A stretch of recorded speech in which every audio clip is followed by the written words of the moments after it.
왜 학생들은 학교를 좋아하지 않을까? 어, 선물 받은 책입니다. 선물 받았는데 정말 제 마음에 쏙 들었던 어, 인지심리학의 여러 가지 연구 결과를 대중들을 향해서 이해하기 쉽게 그리고 또 필요한 정보들을 담아 놓은 책입니다. 부제를 보면요. 학교 수업이 즐거워지는 9가지 인지 과학 처방이라고 되어 있습니다. 저자는 데니얼 T. 윌링햄인데요.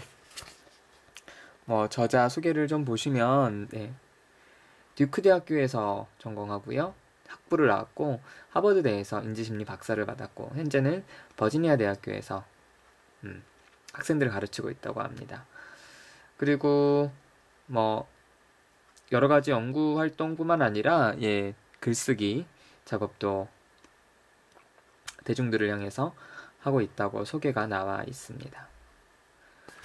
사실 이 책 제목 정말 확 잡아당기는 뭔가 있는 이제 제목입니다.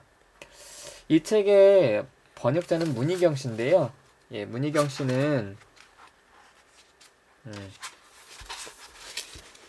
여기 이제 문희경 씨 소개가 나옵니다. 서강대 사학과를 졸업하고 가톨릭 대학교에서 심리학 전공했다고 합니다. 대학원에서. 그래서 정확히 이제 어떤 전공인지 모르겠는데요.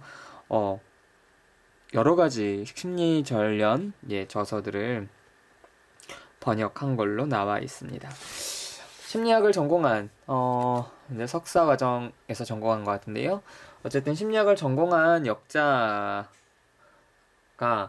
아무래도 이 심리학자의 글들을 가장 잘 적합하게 번역했다고 보여주고요. 심리학 번역서 중에서 정말 번역이 매끄러운 또 그러면서 또 여러 가지 용어들이 가장 한국 심리학계의 어떤 용도에 맞게 잘 표현이 되어 있는 그런 면에서 굉장히 괜찮은 책입니다. 그런데 좀 약간 한 가지 아쉬운 점이 있다면 이 책 제목은 매우 이제 흥미있는 주제기는 한데요. 아무래도 원저자가 미국인이라서 그런지 미국의 어떤 교육 상황에 맞는 그런 예시들이 참 많이 있고요. 한편으로는 대중들이 이해하기에는 조금 어렵지 않나. 그래서 저도 이제 이 책을 어떤 교양으로 분류하지 않고 전공자로 분류를 했습니다. 물론 책 제목은 일반인들의 눈높이에 맞춰져 있기는 하지만 책 내용은 다소 좀 어렵게 느껴지는 부분들이 있습니다. 이 책은 총 이제 1장부터 자 여기 9장까지 이루어져 있습니다. 특별히 1장부터 8장까지는요. 제목만 잠깐 읽어보면요. 왜 학생들은 학교를 좋아하지 않을까? 시험에 꼭 필요한 기술. 학생들에게 어떻게 가르칠 수 있을까? 왜 학생들은 텔레비전에서 본 것은 다 기억하면서 교사가 한 말은 다 잊어버릴까? 왜 학생들은 추상적인 개념을 어려워할까? 반복 훈련과 연습은 유용할까? 학생들이 과학자, 수학자, 역사가처럼 생각하도록 가르치는 비법은 학생들 각각에 따라 교수법을 어떻게 조절할까? 학습부 진화는 어떻게 가르칠까? 학교 수업을 맡아 하는 교사는 어떻게 해야 할까? 1장부터 8장까지는 주로 어떤 학생들의 입장에서 학생들이 왜 그렇게 사고하고 생각하는지 여기에 대해서 교사가 어떻게 그 부분에 대해서 이제 참고할지를 나와 있다면 맨 마지막 9장은요. 교사의 교수법에 대해서 교수법 향상에 대해서 나와 있습니다. 이 책은 그래서 어떤 학생들을 가르치는 교사나 또 굳이 꼭 학교에서 학생들을 가르치지 않더라도 어떠한 정보를 효율적으로 전달하는 어떤 그런 입장에 있는 사람들.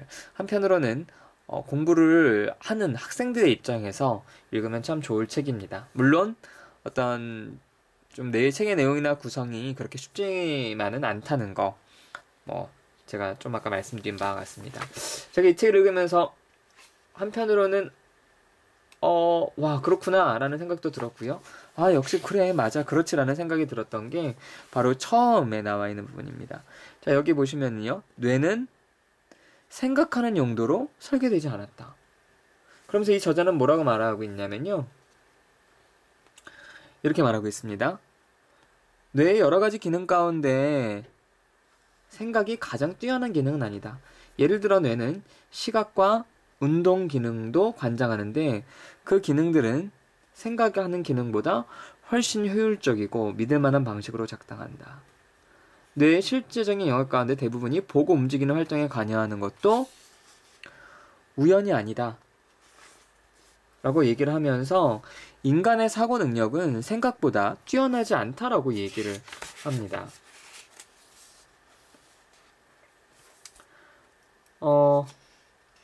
그러면서 이제 이렇게 또 책에 나와 있습니다. 생각은 시각과 운동 능력에 비해 느리고 수고스럽고 불확실하다. 다시 말해서 우리는 인간이 생각하는 것이 굉장히 자연스럽고 당연하다고 생각하지만 저자는 인간의 생각 능력은 사실은 그렇게 뛰어나지 못하다. 그렇다면 우리는 끊임없이 생각하지 않나? 어떤 문제를 풀 때, 어떤 우리가 뭐 집을 갈 때, 아니면 우리가 어떤 거를 살 때, 우리가 생각하는 게 아닌가? 저자는 수많은 일들을 우리가 생각해서 추론하기보다는 기억에 의존한다고 나와 있습니다. 그래서 이렇게 얘기하고 있는데요. 생각기관보다는 기억기관이 훨씬 믿을 만하다. 그래서 우리가 문제를 해결하는 것은 어떤 고차적인 사고 과정과 생각과 논리적인 판단을 통해서 하는 게 아니라 대부분 기억에 의존한다 라고 이야기를 하고 있습니다. 그러고 보니까 정말 맞는 얘기 같습니다. 우리가 어떤 일상 자동적으로 하는 수많은 일들을 우리가 생각해서 하는 게 아니라 되게 습관적으로 기억에 의존해서 하는 경우들이 많이 있는 것 같고요.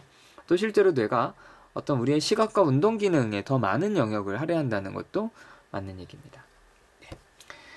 아무튼 이러한 주제들을 비롯해서 그동안 우리가 쉽게 놓칠 수 있는 어떤 학교, 학생, 수업 이런 부분에 대한 여러 가지 인지심리학적인 결과들을 잘 풀어내고 있습니다. 하지만 책이 결코 쉽게 넘어가지는 않습니다. 여러 가지 아무튼 요인이 있기는 한데요. 그중에 가장 큰 것 중에 하나가 어떤 번역 실력 때문이라기보다 번역의 문제라기보다는 원 저자가 미국인이기 때문에 또 미국 상황에 맞는 예시들과 어떤 미국 사람들의 사고방식에서 이해할 수 있는 것들이 많지 않나라는 생각이 듭니다. 어쨌든 인지심리학적인 면에서 대중들이 읽을 만한 책이 나왔다는 점 매우 반갑게 생각하고요. 하지만 한편으로는 그 눈높이에 좀 맞추지 못하지 않았나라는 좀 마음이 있습니다. 인지심리학에 관심이 있는 사람들에게 또 어떤 교수법 또 학교, 교실에 관심이 있는 사람들에게 추천합니다.